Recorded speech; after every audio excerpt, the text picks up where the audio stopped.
Hello दोस्तों, नमस्कार। अंजना कुमारी channel में आपका हार्दिक स्वागत है।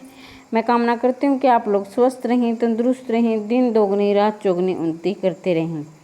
देखिए, अभी हाल फिलहाल जो DSSB का एग्ज़ाम हुआ था, TGT SST मेल का, उस एग्ज़ाम के बारे में हम चर्चा करेंगे। इससे पहले आप चैनल को लाइक करें, शेयर करें, सब्सक्राइब करें और वो अपने दोस्तों तक अवश्य शेयर कर दें। देखिए, आप सभी जानते हैं कि इसमें 2 पेपर होते हैं। फर्स्ट पेपर होता है कॉमन पेपर होता है और जो सेकंड पेपर होता है वो सब्जेक्ट का होता है। तो यहाँ जो सब्जेक्ट का पेपर है SST, उसके बारे में हम चर्चा करेंगे। फर्स्ट क्वेश्चन आपकी स्क्रीन पर है। उस क्रांति का नाम बताइए जो क्रांति के मूर्त एवं स्पष्ट सिद्धांत पर आधारित है। जहाँ तक मैंने देखा है, यहाँ पर जो है क्रांतियों से 4-5 क्वेश्चन बन रहे हैं। जितने तो क्रांतियाँ आप अवश्य कर लें। तो चलो अब शुरुआत करते हैं। यहाँ देखिए, मूर्त स्पष्ट सिद्धांत पर पूछा गया है किस क्रांति एक मूर्त और स्पष्ट सिद्धांत पर आधारित है। तो यहाँ पर जो ग्रीन जो निशान दिए गए, ये जो इनके आंसर है, ये रूसी क्रांति एक मूर्त और स्पष्ट सिद्धांत पर आधारित थी। जार तानाशाही जो कि मध्यकाल अवधि में आरंभ हुआ था, खालिस्तान द्वारा प्रभावित थे। तो जार तानाशाही मध्य ये है खिलाफत, बिजान्टिन, मंगोल, फारसी। तो यहाँ पर जो है मंगोल आपका सही आंसर। मंगोल परंपरा पर जार तानाशाही प्रभावित थी। देखिए, जल्दी जल्दी करेंगे, क्वेश्चन बहुत ज़्यादा हैं और हम कोशिश करेंगे इनको जल्दी ख़त्म करने की और आपको अनुमान भी हो जाए कहाँ से क्वेश्चन पूछे जा रहे हैं। सुरक्षा वालों सिद्धांत का उपयोग करते नरमपंथियों पर किसने हमला किया? देखिए, जो कांग्रेस थी, जो आज़ादी के टाइम जब हमारे देश में स्वतंत्रता की लड़ाइयाँ लड़ी जा रही थी, तो उस समय कांग्रेस के 2 विभाजन हो गए थे, नरम दल और गरम दल। दोनों आज़ादी के लिए लड़ रहे थे, लेकिन दोनों का तरीका अलग अलग था। तो यहाँ पर जो है लाला लाजपत राय ने नरमपंथियों पर हमला किया था। जो लाला लाजपत राय थे वो गरम दल के नेता थे, बाकी जो है ये नरम दल के नेता थे। किस वर्ष मैरी एंटोनेट हीरे के हार के घोटाले के बीच फंस गई थी? तो मैरी एंटोनेट हीरे के हार के घोटाले में 1785 में फंस गई थी। ये आंसर आएगा इसका। आगे चलिए, जनजाति आंदोलन संथाल विद्रोह में हुआ था। देखिए, जब आप आज़ादी की लड़ाई लड़ रहे थे तो वो जनजातियाँ भी इसमें पीछे नहीं रही थी। जनजातियों का भी काफ़ी सहयोग रहा था। तो जो संथाल विद्रोह हुआ था वो जनजातियों ने किया था, क्योंकि जनजातियों के भी काफ़ी हक अंग्रेज छीन रहे थे। उन पर दबाव बनाया जा रहा था कि नील की खेती करो, या फिर ये उनकी ज़मीन छीनी जा रही थी। तो वो भी इस स्वतंत्रता आंदोलन की लड़ाई में कूद पड़े थे। तो संथाल विद्रोह हुआ था 1855 में हुआ था। संथाल विद्रोह 1855 में हुआ था। इसको भी आप ये अवश्य याद रखें। भारतीय राष्ट्रीय कांग्रेस के प्रथम अधिवेशन में अध्यक्ष कौन था? वेरी वेरी इंपॉर्टेंट क्वेश्चन है, बहुत ही महत्वपूर्ण प्रश्न है। बार बार परीक्षाओं में पूछा, आप सभी जानते हैं, बहुत बार पूछा गया है। तो जिनको याद अच्छी बात नहीं है तो इसको अवश्य याद कर लें। WC बनर्जी हैं जो भारतीय राष्ट्रीय कांग्रेस के प्रथम अधिवेशन में अध्यक्ष थे। 1905 में रूसी संसद के रूप में जाना जाता है। देखिए, हर देश की अपनी संसद है, उनके अपने अपने नाम हैं। जैसे भारत की लोकसभा और राज्यसभा को मिलाकर संसद बनता है, उसी प्रकार हर एक संसद के अपने अपने नाम रखे गए हैं। तो यहाँ पर रूसी संसद का नाम पूछा गया है। तो रूसी संसद का जो नाम है वो ड्यूमा है। ऑप्शन नंबर इसका 2 सही हो जाएगा। एक सेकंड, ऑप्शन नंबर इसका 2 सही हो जाएगा, ड्यूमा। आगे देखिए, फ्रांसीसी क्रांति के संदर्भ में 1774 में वित्त महानियंत्रक कौन थे? देखिए, क्रांति से बार बार क्वेश्चन पूछे जा रहे हैं। 2-3 क्वेश्चन हमारे सामने आ चुके हैं। एनी रोबोट तुर्गो। तो नेक्स्ट एग्जाम के लिए आप क्रांति अवश्य पढ़ के जाएं।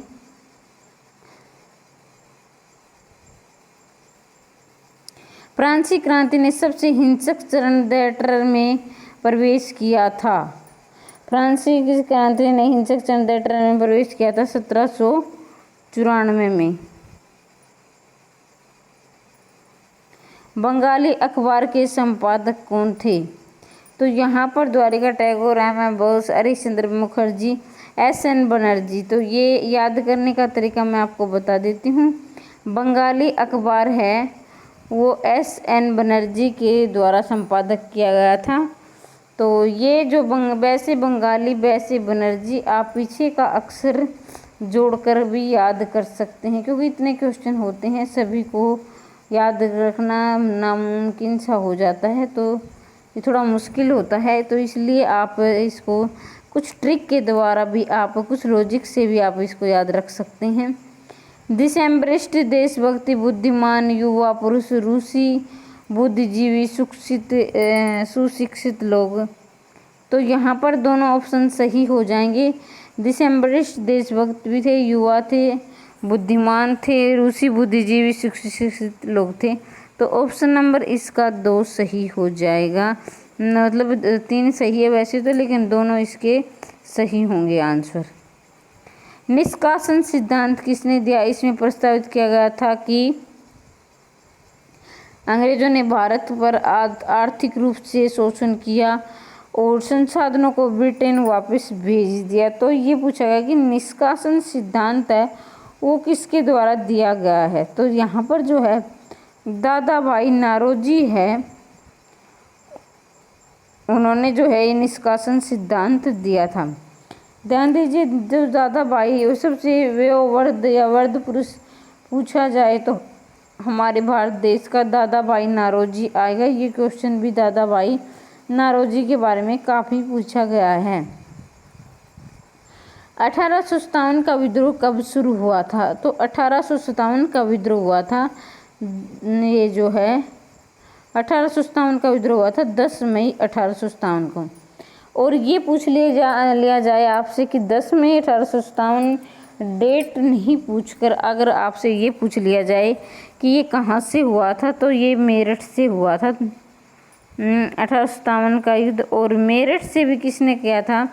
ताता टोपे नाम के जो वो थे, जो सैनिक थे, उन्होंने जो है मंगल पांडे नाम के जो वो थे सिपाही थे, उन्होंने जो है चर्बी वाले कारतूस गाय और सूअर की चर्बी लगाई गई थी, उनका विरोध किया था मेरठ से। तो मेरठ से शुरू हुई थी 1857 की क्रांति।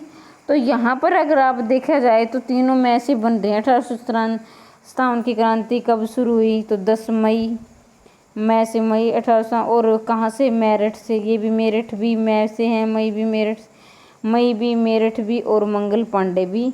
तो आप तीनों जो है मई से स्टार्ट हो रहे हैं, तो आप को याद करने में अच्छी मदद हो जाएगी। तो आप इसको भी याद रखें कि किसने शुरू की थी? मंगल पांडे ने। कहाँ से हुई थी? मेरठ से। कब हुई थी?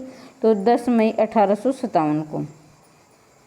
अब आगे देखिए, निम्नलिखित में से किस दर्शन के मूल फ्रांसीसी क्रांति में थे? फ्रांसीसी क्रांति में देखिए क्रांति से कितने क्वेश्चन बन रहे हैं, तो इसका आंसर आएगा आधुनिक राष्ट्रवाद। औद्योगिक क्रांति से गुजरने के लिए ब्रिटेन को किस संसाधनों से लाभ हुआ? औद्योगिक क्रांति गुजरने के लिए ब्रिटेन को संसाधनों से, ब्रिटेन में को औद्योगिक क्रांति कोयला और लोहा जो है इनसे काफ़ी लाभ मिला था। आंदोलन निम्नलिखित में कौन सा युग्म सही है? मोपल्ला विद्रोह, मालाबार, तेबागा आंदोलन, बंगाल है। तो ये दोनों ठीक हो जाएंगे। मोपल्ला विद्रोह जो है मालाबार से और तेबागा जो है बंगाल से। मैं से मोपल्ला, मैं से मालाबार। तो यहाँ पर आपका ऑप्शन नंबर ए सही हो जाएगा, दोनों सही हैं।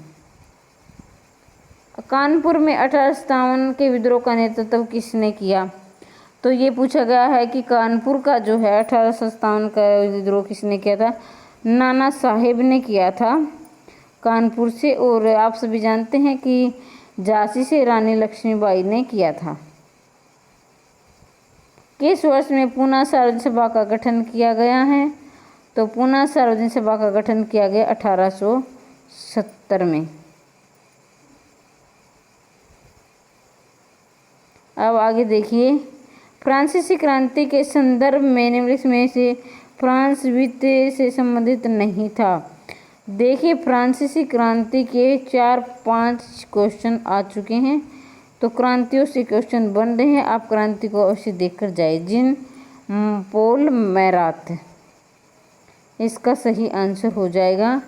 1904-1905 के रूसी जापानी युद्ध को किस संधि ने समाप्त किया था?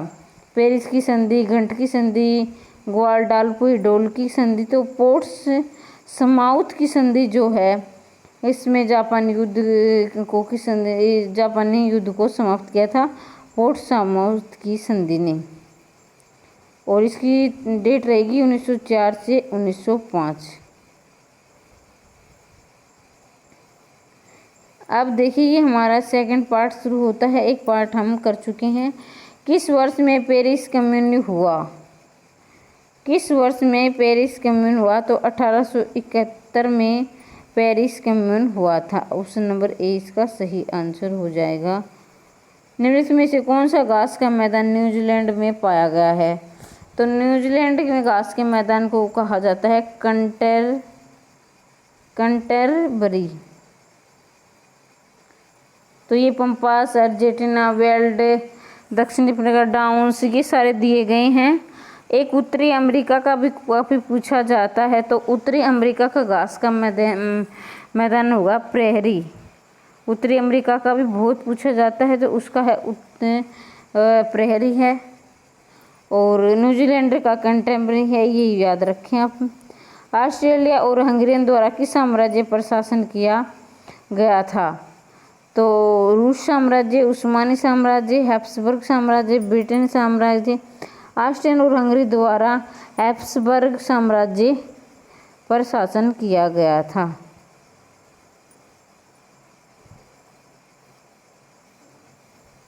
संयुक्त राष्ट्र संघ के कितने अंग शामिल हैं? संयुक्त राष्ट्र संघ के 5, 6, 7, 4। तो संयुक्त राष्ट्र संघ के 6 अंग शामिल हैं। संयुक्त राष्ट्र संघ में कितने अंग शामिल है? 6 अंग शामिल हैं। भूप्रवार पृच्छिक सिद्धांत सबसे पहले द्वारा प्रस्तावित किया गया था। भूप्रवार पृच्छिक सिद्धांत जो विल्सन द्वारा प्रस्तावित किया गया था। ऑप्शन नंबर इसका ए सही हो जाएगा। निम्नलिखित में से कौन सी तरंगे ठोस पदार्थों के माध्यम से सबसे तेज गति से यात्रा करती है? प्राथमिक तरंगे, सतही तरंगे, केवल एक। जो प्राथमिक तरंगे होती हैं, वो जब भूकंप आता है तो उसमें जो है ठोस पदार्थों में सबसे तेज गति से निकलती हैं। जो ये है प्राथमिक तरंगे।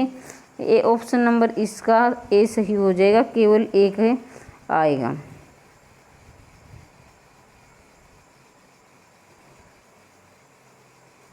जीवमंडल खालिस्तान से बना एक वैश्विक पारिस्थितिक तंत्र है। कार्बनिक घटक है, ऊर्जा घटक। तो एक जीवमंडल में कार्बनिक घटक, ऊर्जा घटक से बना वैश्विक पारिस्थितिक तंत्र है। ऑप्शन नंबर दोनों सही होंगे। कार्बनिक घटक भी आएगा और ऊर्जा का घटक भी आएगा। निम्न से कौन सा स्थलीय ग्रह है? यहाँ पर ग्रहों के बारे में पूछ लिया जाता है। तो शुक्र है जो है स्थलीय ग्रह है। और शुक्र ग्रह को पृथ्वी की भगिनी भी बोला जाता है। भगिनी मतलब होता है बहन। शुक्र ग्रह को पृथ्वी की बहन भी बोला जाता है। और जो बृहस्पति है, ये हमारे सौरमंडल का सबसे बड़ा ग्रह है। ये पीले रंग का है। शनि है, इसके चारों ओर बल्ले हैं। ये सबसे सुंदर ग्रह हैं। तो ये बातें भी आप याद रखें।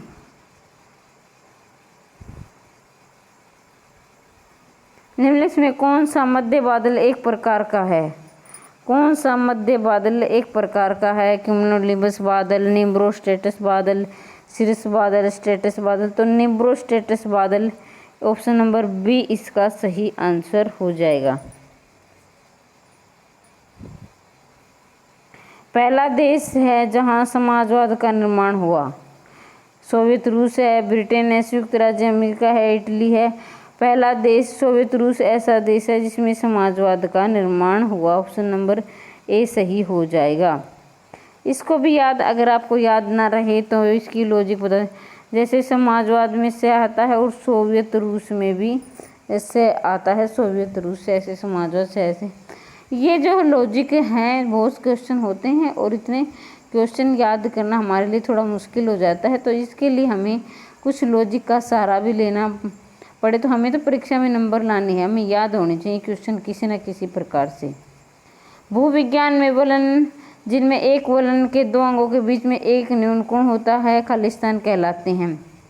देखिए, फन वलन, बंद फलन, खुले वलन, फलंज वलन, तो इसका आंसर हो जाएगा बंद फलन। इसका आंसर हो जाएगा बंद फलन। आगे देखते हैं, किस वर्ष में जर्मनी ने वर्साई की संधि पर हस्ताक्षर किए? तो जर्मनी 1918, 1920, 1919, 1921। देखिए, संधियां और जो है क्रांतियां काफ़ी पूछी जा रही हैं, तो संधि और वर्ष से क्वेश्चन बन रहे हैं। वर्साई की संधि 1919 में है, जिसमें जर्मनी ने वर्साई की संधि पर हस्ताक्षर किए थे 1919 में। एक बात और मैं बता दूं, जैसे 1914 से 1918 तक प्रथम विश्व युद्ध चला था, ऐसा आप सभी जानते हैं। फिर दूसरा विश्व युद्ध चला था 1939 से 1945 तक। दूसरे विश्व युद्ध का कारण था वो वर्साई की संधि को ही माना जाता है। तो ये वर्साई की संधि है, ये प्रथम विश्व युद्ध के बाद हुई थी। 1914 से 1918 प्रथम विश्व युद्ध चला, फिर जो है 1939 से 1945 से द्वितीय विश्व युद्ध चला, और जो वर्साई की संधि है वो जो है द्वितीय विश्व युद्ध का कारण बनी थी, ऐसा माना जाता है। जर्मनी पर कर्ज के संदर्भ में निम्नलिखित कौन सा कथन सही है? 1953 लंदन संधि दो जर्मनियों के एकजुट होने तक क्षतिपूर्ति के भुगतान को निलंबित करने पर और सहमत हुई थी। कर्ज का आखिरी भुगतान जर्मनी द्वारा 2019 में किया गया था। तो ये तो कर्ज का भुगतान जर्मनी द्वारा 2019 में, तो ये तो बहुत पीछे की बात, तो ये तो गलत हो जाएगा, ये नहीं आएगा।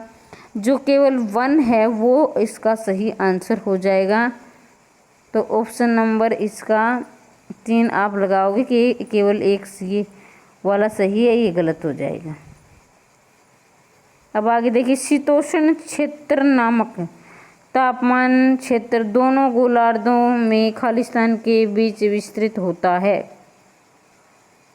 तो यहाँ पर जो आपका आंसर होगा, शीतोष्ण क्षेत्र नामक तापमान क्षेत्र दोनों गोलार्धों में 23.5 डिग्री और 66.5 डिग्री अक्षांश के बीच विस्तृत रहता है। इसका ऑप्शन नंबर 4 सही आंसर हो जाएगा। पहला अंतर्राष्ट्रीय कार्यकारिणी पुरुष एसोसिएशन का गठन खालिस्तान द्वारा किया गया था। जो पहला अंतर्राष्ट्रीय कार्यकारिणी पुरुष एसोसिएशन का गठन था वो कार्ल मार्क्स के द्वारा किया गया था। कार्ल मार्क्स ने किया था। एक क्लाइमोगर मैगी शब्द निम्नलिखित में से किस जलवायु परिस्थितियों का प्रतिनिधित्व करता है? गर्म और आर्द्र, ठंडा और शुष्क। तो जो ग्लाइमो में मैगी से जलवायु परिस्थिति यहाँ का प्रतिनिधित्व है गर्म और आर्द्र। इसका जो है नहीं, ठंडा और गर्म आएगा, सॉरी, गर्म और आर्द्र। ऑप्शन नंबर 1 सही रहेगा और गर्म और आर्द्र आएगा, इसका केवल 1 ठीक है। फासीवाद के आधिकारिक दार्शनिक कौन थे? उन्होंने इसे जीवन की समग्र अवधारणा के रूप में वर्णित किया। फासीवाद के आधिकारिक दार्शनिक जियोवानी जेंटाइल थे और इन्होंने इस जीवन की समग्र अवधारणा के रूप में वर्णित किया है। तो यहाँ जो है आपका ऑप्शन नंबर ए सही हो जाएगा, ये 17 का। अब हम आगे चलते हैं। अंतर्राष्ट्रीय न्यायालय ICJ के संदर्भ में निम्नलिखित में कौन सा कथन सही है? अंतर्राष्ट्रीय न्यायालय केवल जल विवादों में मध्यस्थता करता है। ऐसा नहीं है कि वो सिर्फ अंतर्राष्ट्रीय न्यायालय केवल जल के विवादों को ही सुलझाएगा। पर्यावरणीय क्षेत्राधिक अंतर्राष्ट्रीय न्यायालय की शक्ति में शामिल नहीं है। तो ये भी ऐसा नहीं है। तो ये दोनों ऑप्शन गलत रहेंगे, ना ही इसमें फर्स्ट ठीक है और ना ही सेकंड ठीक है। तो ऑप्शन नंबर 4 इसका सही आंसर हो जाएगा। कास्ट शतलाकृति के संदर्भ में निम्नलिखित कौन सा कथन सही है? कास्ट विंडो सिंक होल या डोलाइन की ऊपरी सतह के ढहने के कारण बनती है। कार्बोनेट चट्टानों की रासायनिक अपक्षेपण द्वारा भू आकृति द्वारा होती है। तो देखिए कास्ट शतलाकृति के बारे में, कास्ट विंडो सिंक होल या डोलाइन की ऊपरी सतह ढहने के कारण बनती है, ये भी ठीक बात है। और जो कास्ट चट्टानों की रासायनिक अपक्षेपण द्वारा भू आकृतियों का निर्माण होता है, तो ये भी ठीक है। तो यहाँ पर जो आपका आंसर ए तथा दोनों ठीक हैं। निम्नलिखित में कौन सा युग्म सही है? बेनिटो मुसोलिनी फांसीवाद से, एडोल्फ हिटलर नाजीवाद से। तो ये भी दोनों ठीक हैं। मुसोलिनी थे वो फांसीवाद से संबंधित थे और हिटलर थे वो नाजीवाद से संबंधित थे। तो ऑप्शन नंबर 3 ए तथा बी दोनों इसमें सही हैं। आने वाले सौर विकिरण के संदर्भ में निम्नलिखित में से कौन सा कथन सही है? महासागरीय जल की सतह पर भूमि की सतह तुलना में अधिक सूर्य ताप होता है। इसका मतलब ये है कि जो महासागर की जो जल की सतह होती है और भूमि की सतह की तुलना में अधिक सूर्य ताप होता है। एक भूमि की सतह बाहर जाने वाले स्थलीय विकिरण के द्वारा बहुत जल्दी उष्मा खो देती है। तो केवल 2 सही होगा कि एक भूमि की सतह है बाहर जाने वाले स्थलीय विकिरण के माध्यम से बहुत जल्दी उष्मा खो देती है। तो केवल 2 सही आ जाएगा इसका आंसर। केवल 2 सही है, फर्स्ट वाला गलत है। अब देखिए भारत में मीठे पानी की सबसे बड़ी प्राकृतिक झील कौन सी है? ये झील दी है आपके सामने। मीठे पानी की सबसे बड़ी प्राकृतिक झील पूछा गया है। वेम्बनाड झील, तत्सोपंगोंगा झील, गोविंद सागर झील, वूलर झील है वो मीठे पानी की सबसे बड़ी प्राकृतिक झील है भारत के अंदर। ये भारत की है। अब देखिए ऑप्शन नंबर 3, प्रश्न नंबर 3, निम्नलिखित में से कौन भारत के औद्योगिक समूह है? मुंबई पुणे औद्योगिक क्षेत्र, मदुरई कोयम्बटूर बेंगलोर औद्योगिक क्षेत्र, दार्जिलिंग सिलीगुड़ी औद्योगिक क्षेत्र, कानपुर लखनऊ औद्योगिक क्षेत्र। तो यहाँ पर मुंबई पुणे औद्योगिक क्षेत्र बिल्कुल ठीक है। दूसरा है मदुरई कोयम्बटूर बेंगलोर औद्योगिक क्षेत्र, ये दोनों सही हैं। ये और 3 और 4 गलत हो जाएंगे। तो ऑप्शन नंबर ए इसका सही आंसर है। अब आगे देखिए सापेक्षिक आर्द्रता मापने के लिए कई उपकरण हैं। इन उपकरण निम्नलिखित में से सही आर्द्रता मापने के लिए हाइग्रोमीटर, मानव बालों के गुच्छे का उपयोग किया जाता है। साइक्रोमीटर, थर्मामीटर एक युग्म होते हैं। तो यहाँ पर जो है सापेक्षिक आर्द्रता मापने के लिए हाइग्रोमीटर और मानव के बालों के गुच्छे का प्रयोग किया जाता है, ये बिल्कुल सही है। साइक्रोमीटर, थर्मामीटर के युग्म होते हैं, ये भी सही है। तो यहाँ पर जो है दोनों आंसर सही हो जाएंगे। ऑप्शन नंबर 3 दोनों ऑप्शन सही है, ये भी और ये भी। जनसंख्या का घनत्व के रूप में व्यक्त किया गया है प्रति घर व्यक्ति की प्रति किलोमीटर जीवित प्रजातियों की संख्या। तो हम सभी जीवों और प्रजातियों को नहीं गिन सकते हैं, तो ये इसलिए गलत हो जाएगा, क्योंकि हम सभी जीवों और प्रजातियों को किस प्रकार गिनेंगे? नहीं गिन सकते हैं। प्रति इकाई क्षेत्र में घरों की संख्या भी नहीं है। प्रति घर व्यक्तियों की संख्या ये भी नहीं है। प्रति वर्ग किलोमीटर व्यक्तियों की संख्या, यानी 1 किलोमीटर में कितने व्यक्ति निवास करते हैं, इससे हम जनसंख्या घनत्व का जो है अनुमान लगाते हैं कि प्रति 1 किलोमीटर में कितने व्यक्ति निवास रह रहे हैं। तो प्रति वर्ग किलोमीटर व्यक्तियों की संख्या इसका सही आंसर हो जाएगा।